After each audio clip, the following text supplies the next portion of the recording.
What's the meaning of chalet?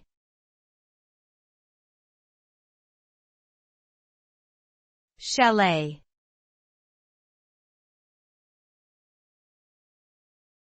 Chalet.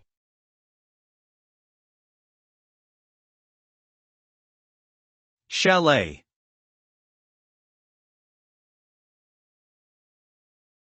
Chalet.